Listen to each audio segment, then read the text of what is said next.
If you see an action required notification in YouTube Studio, so don't worry.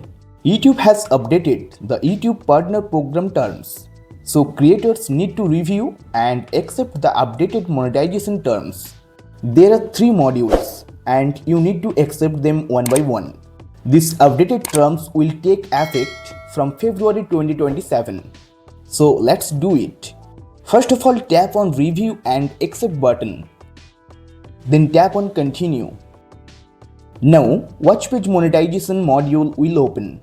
Here you scroll down and check I accept the watch page terms. Then tap Accept and Continue button. Now Shorts Feed Monetization module page will open. Here you scroll down and check I accept the Shorts Feed terms. Then tap Accept and Continue button. Now Commerce Product module page will appear. Here you scroll down and check the box from here. Then tap on Finish. And that's it. All the required YouTube Partner Program terms have been successfully accepted. Okay guys, if you found this video helpful, please like the video and subscribe to the channel.